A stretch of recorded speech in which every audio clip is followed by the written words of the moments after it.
Muri COVID-19 nk'uko amabwiriza yanditse ya Minisiteri y'Ubuzima abiteganya, abantu bemerewe kurwarira mu rugo ni abantu bafite COVID-19 ariko badafite ibimenyetso, ndetse n'abafite ibimenyetso ariko byoroheje bitasaba ko bajya kwa muganga, nk'ibicurane, kubabara mu muhogo, ariko nta bindi bimenyetso mpuruza bafite. Abo ngabo bemerewe gukurikiranwa bari mu rugo umunsi ku munsi kugeza bakize virusi ya 19. Ese urugo rugomba kuba rwujuje ibiki kugira ngo mwemerere umuntu kuharwarira? Icya mbere tureba nko mu rugo tureba espace y'aho umuntu azarwarira, kuko ibyo tuba dushaka kwapurika nuko uwo muntu tujyanye muri home based care yishyira mu kato. Ubwo kwishyira mu kato bivuze ko aho ahurira n'abandi babana mu rugo ni occasion tugomba gukuraho. Akaba yaguma wenyine mu cyumba cya wenyine, akaba atafite ibikoresho bye by'isuku, ibikoresho bye byo kuriraho, igikombe n'iki, kandi hahandi hahurira abantu benshi nko mu ruganiriro ntahagire, kubera ko aho ngaho ngira ngo abasigaye mu rugo baba bakeneye kuhakoresha kubera impamvu zinyuranye z'urugo. Akaba afite n'abantu mu rugo babimufashamo, bagomba kubera ko akeneye kurya, akeneye gukaraba, akeneye amazi yo kunywa, hakaba hari abantu ba hafi bamuha n'iyo support, ku buryo nta kintu yagakeneye cyatuma yivana mu kato akajya guhura n'abandi. Agomba kuba afite imyumvire n'ubushake y'icyo bisobanuye kwishyira mu kato. Ntabwo yakira abashyitsi, ntawumusura, nawe ntabwo yavuga ati mvuye mu kato igihe gitoya ngiye kuri butiki ngiye kugura mituyu. Agomba gukora uburyo bwose ko igihe cyose agifite virusi ya COVID-19 agomba kuba ari wenyine. Ese umwitaho we yirinda ati we ntiyahita yandura? Ibyago biba bihari kuko n'ubundi usanga ari umuntu basanzwe babana, akaba ariyo mpamvu iyo tubonye ko umuntu arwaye, ibintu bya mbere twihutira kumenya tuti se aho yabaga nta bandi bahari barwaye, ashobora kuba ari we wa mbere urwaye, cyangwa se hari n'undi wari urwaye muri urwo rugo ahubwo akaba ari we wamwanduje COVID-19. Ariko aho ubimenyeye ukora ibishoboka byose kugira ngo iryo hererekanya ry'uburwayi ritongere. Hari igihe rwose tujya mu muryango tugasanga ku murwayi umwe twabashije kumenya ko arwaye, hari n'abandi benshi bamushamikiyeho kuri urwo rugo. Hari n'igihe tugira amahirwe tugasanga uwo murwayi urwaye nta bandi barwaye muri urwo rugo. Urumva ko imyitwarire iratandukana, ariko ikiba kigambiriwe nyamukuru ni uko uwo wabonye arwaye umwitaho, abo wasanze nabo barangije kurwara cyangwa bafite ibimenyetso nabo ukabitaho, wa wundi utari wakarwara hagakorerwa ibishoboka byose kugira ngo nawe atazarwara. Akaba ariyo mpamvu dushishikariza abantu bose ko guhura n'abandi, kwakira abashyitsi, kujya mu ruganiriro ni ibintu bagomba kwirinda, kuko bishyira mu kaga wa wundi uba utaragerwaho n'iyo virusi ya COVID-19. Ubushobozi bwo kwita ku murwayi no kwirinda ku muryango babukurahe? Hari icyo mubafasha? Ibyinshi biba biri mu nyigisho, nubwo hari byinshi bumva bikoreshwa kwa muganga nk'iriya miti ya chlorine, ariko buriya ni kimwe nk'ukoresha amazi meza asukuye n'isabune, kuko iyi virusi uyifashe ukayishyira muri laboratoire ukayisukaho chlorine cyangwa se ukayihanaguza agatambaro karimo amazi n'isabune, irangirika. Ntabwo aba ari virusi ikomeza guhererekanwa. Bivuze ko ntabwo bagombye kwiheba ati ngo ntabwo dufite ya myenda abaganga tubona bambaye, ntabwo dufite, nuko ibyo tuba dukora binyuranye.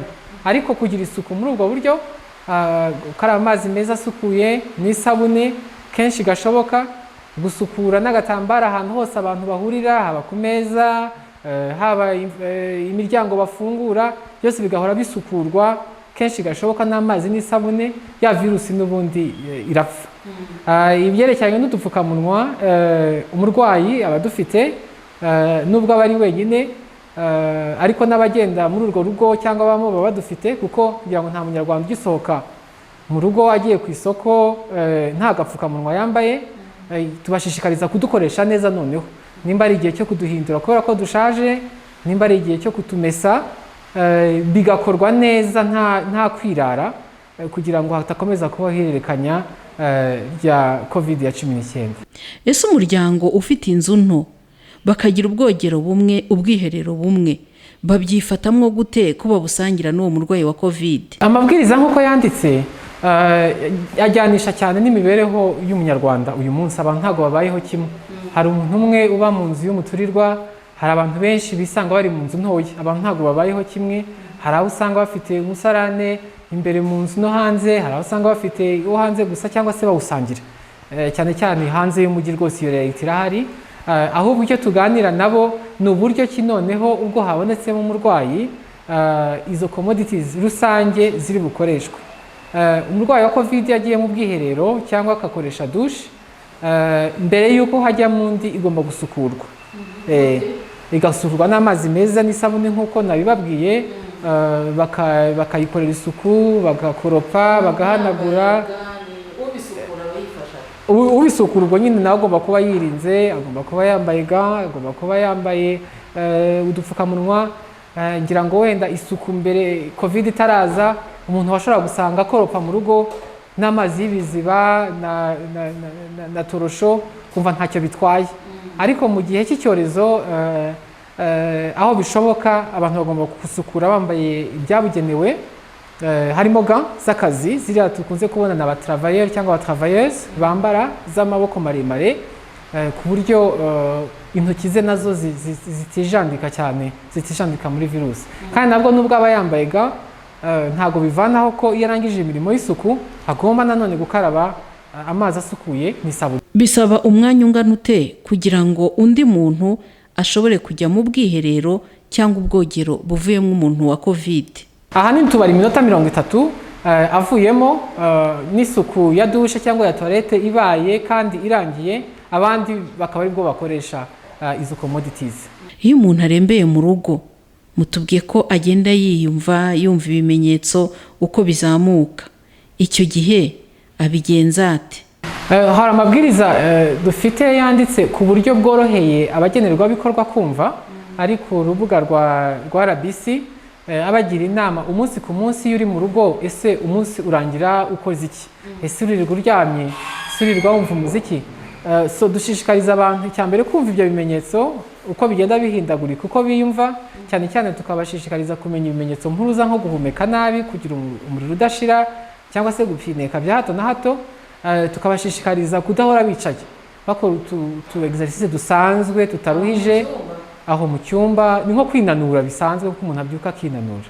Tukabashishikariza kugira hafi nimero za telefoni z'abayobozi batatu bakomeye muri iki gikorwa cya covid.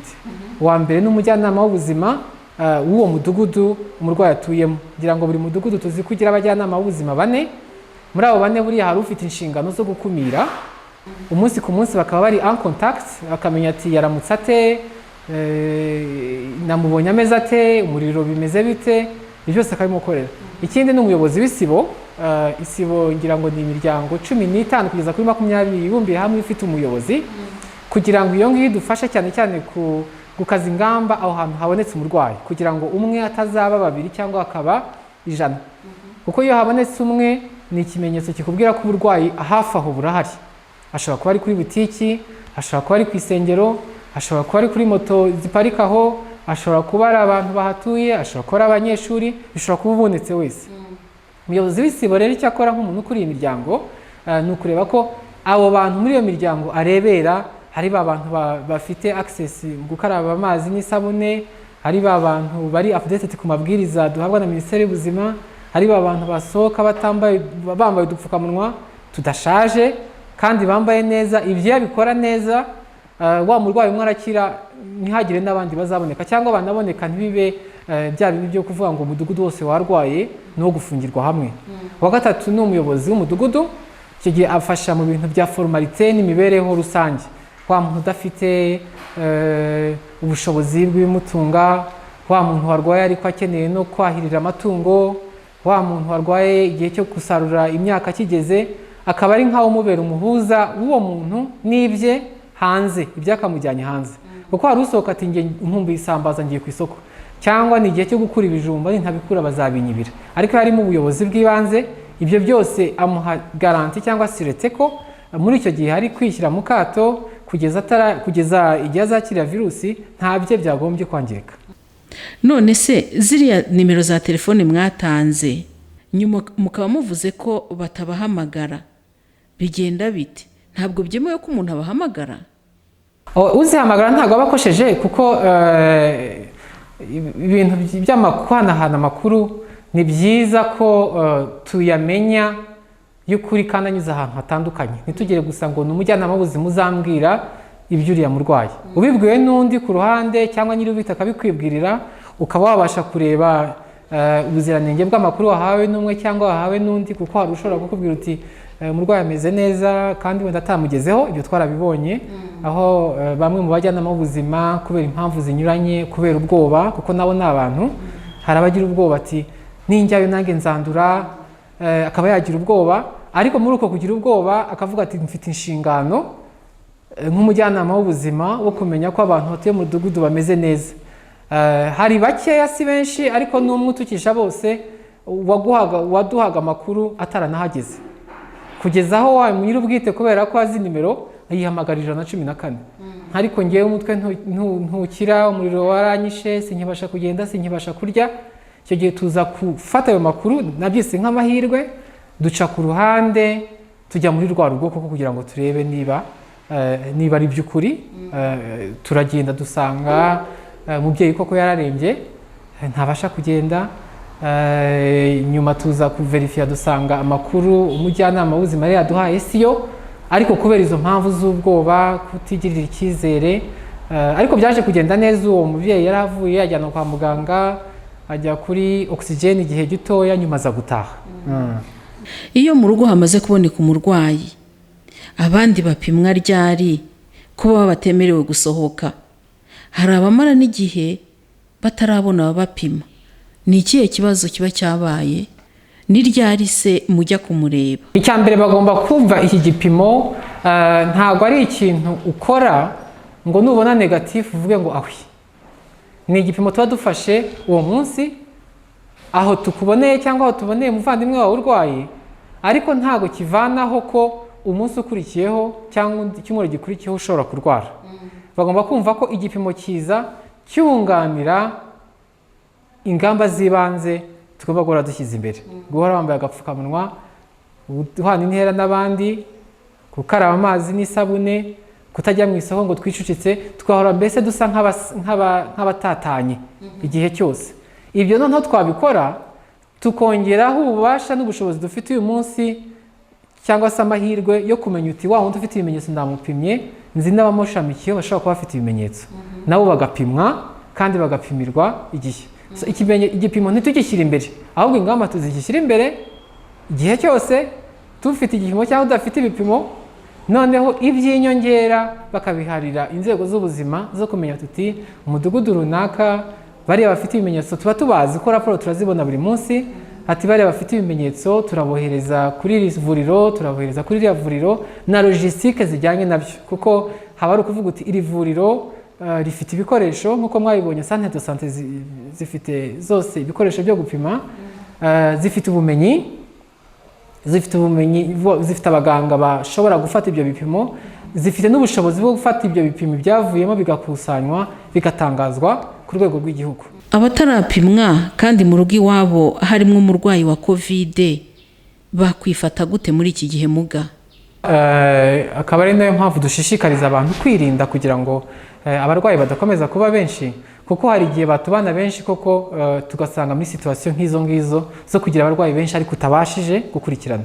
Ntabwo turageraho, ariko tumashije gukubira bakeya tuzi barwaye uyu munsi bagera ku 4,000, tukabadistribuwa mu buryo bushoboka dukurikije abaganga dufite. Ibyo byose byo kubitaho umunsi ku munsi no kubamenyera abo babana bakeneye gupimwa ko bafite ibimenyetso bigenda neza.